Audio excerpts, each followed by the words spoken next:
Yo guys, what's going on? Explosive Chris from Team Union Arena HQ coming at you with another video. In today's video, we'll be discussing Yellow Demon Slayer, more specifically Tanjiro and Nezuko. Let's get right into it, guys. So, let's talk about Tanjiro. This Tanjiro right here states that you can grab one Nezuko with 3 or less required energy and 1 AP cost from your sideline and add it to your hand, essentially allowing you to grab back a resource and add it to your hand. That is a very strong effect. Then its secondary effect states that you can play one Nezuko with 3 required energy or less onto the field rested. Now, this is very powerful because you can essentially grab your raid card to your hand, and while you can special summon it without raiding it because it doesn't state you can raid it, you can still add it to your hand, play another Nezuko for free, maybe like your 0-drop Nezuko, and then from there you can perform a raid if you have the required AP. This is very strong, guys, and it's an effect that should not be slept on. Now, this is not the deck's only choke point. The deck also has other choke points, such as the 3-drop Tanjiro, which states that when something moves outside of the movement phase, you essentially boost a character on your field by 1,000 attack. This is strong because it forces your opponent to either block or to essentially take the hit that they originally would have been able to block. Very strong card, guys. Me and my team have been working on a Yellow Demon Slayer build since the release of Demon Slayer, and we're super excited to bring you this build. So shout out to Black Noir and Furry Clip from Team Union Arena HQ in helping me bring you guys this build. Let's not waste any more time, guys. Let's get right into the build. Pulling up on the screen here, we have our 0-drop Tanjiro, of course. Just a 0-drop because, of course, we want to play the game, right? Moving on, we then have our 2-drop Zenitsu. We're running this to essentially search the pieces that we're missing and that we do not have. I feel like this is also a very good card because it is a draw trigger. And the draw triggers just allow you to kind of like essentially dig through your deck faster. All right, guys. So we're running the 4-drop 2 AP Tanjiro. I know that most people are opting out to not play this, but I think this card is too strong to not play, right? You essentially have a color trigger that sets something to resting if hit off your life, which is very strong. We all see how Nanami is running around out here because it's so strong when it rests a card and taps it down, right? But this one keeps it tapped down, which is really good. And then on summon, it pops a 3,000 character. Very good. Sidelining a 3,000 character is always amazing, especially with Code Geass being one of the best decks, or essentially the best deck. You got Purple Muzan running around with very low bodies, except for Muzan himself. And yeah, I think that this card is very great and it needs to be ran at least at 2. It's being slept on, and I feel like in the future we're going to see this go up even more. Moving on, we got the man, the myth, the legend himself. We already spoke about this card. There's not much to touch on here. He has impact indefinitely, and he takes a Nezuko from your grave, adds it to his hand, and then essentially can play one. We already spoke about it, so I'm just move past this card. All right, so now here we got the 0-drop Nezuko. Of course, it's just a 0-drop. If Tanjiro's on the field, she gains 1,000. Very good. To just swing at your opponent with 25 off the bat is just simply amazing. I think this is a very good card. I wish she had a trigger, but we see why she doesn't have a trigger, right? Because her effect plus a trigger would essentially be bananas, off the roof. All right, so moving on. We then run 4 of the 2-drop Nezukos. Now, I know most people aren't opting out to play 4 of these. I'm going to tell you why we decided to play 4. We decided to play 4 because it's an active trigger. And defensively, active triggers are very good. Essentially, your opponent hitting it means that you live another turn, or they have to play the game a little bit slower, if not risk losing to you, correct? So, active trigger. Her effect in the front line isn't bad, and you can always summon her and swap the 1-drop after you've done the frontline effect. So it's a win-win is the way we see it. And then, of course, we get to the 3-drop Nezuko. This Nezuko is very powerful. Being able to tag a Tanjiro from the front out to the back to essentially protect it when it attacks is very good. And then you can push something forward, like, for example, our tech card, which I can't wait to talk about the tech card. I know you've heard me say tech card and tech card and tech card, but it is so good that it is just going to be that powerful when we get to it.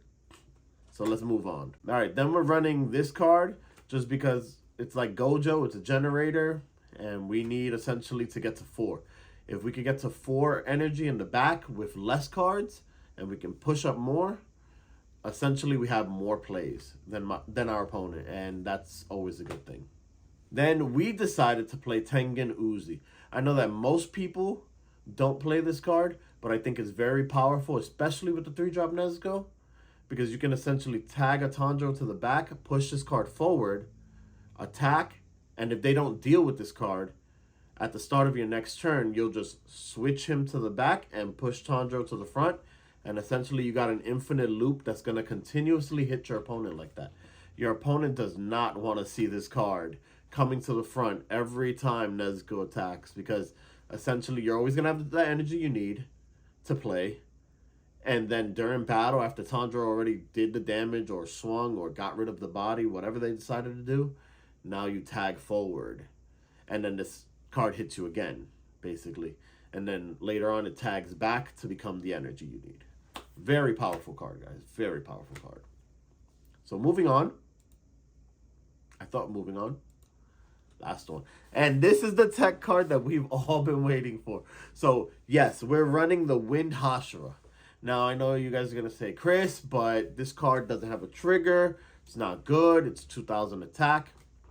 Listen, if Mahito has taught us anything, it's that more attacks you have, the better the game is played. Essentially, this card is 2 attacks on itself.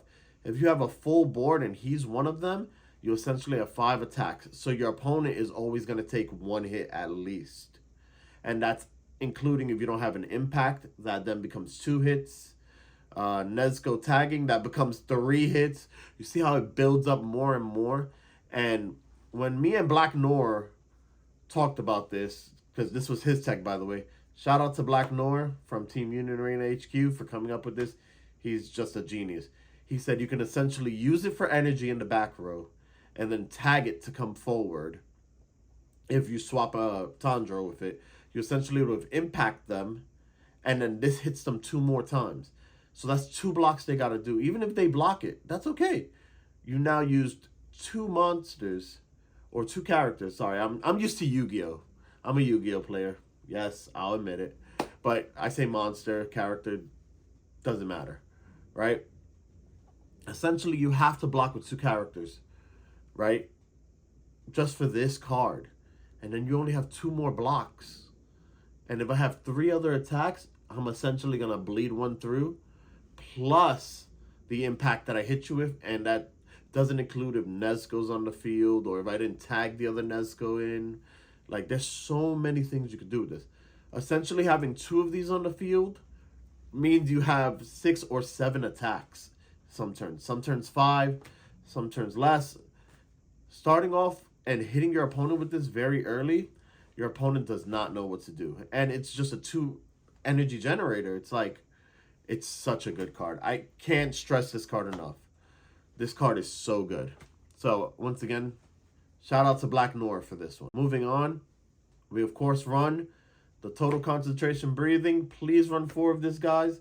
Don't run 3. I know that some people say that final isn't good because it doesn't count as a trigger till like the end, till like when the match reaches its climax. But running 4 of these means that yes, maybe 1 or 2 are in life, and maybe 1's in your hand, but 1 in your hand means 4 moves that you got over your opponent who probably doesn't have their final. You know, having 2 means 5 moves. Maybe you have something else that allows you to untap energy, and that's 6 moves. Like, you always got to think ahead like that, guys. Always try to think ahead like that. Moving on. So now we come to Constant Flux. Constant Flux is our special. It pops a 3K. If Tanjiro's on the field, it pops a 5K. Nothing much to say about this card. Please run it at 4. And so then we come to our 3-1 Tanjiro. This Tanjiro, we spoke about it earlier. If something moves outside of the movement phase, you essentially boost something by 1,000, and boosting the Wind Hashira makes it that now even more pressure is dealt with it.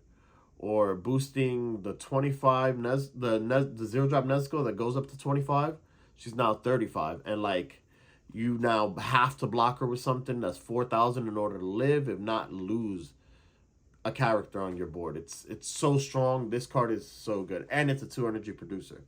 Like, what more can we say about it? The Obanai.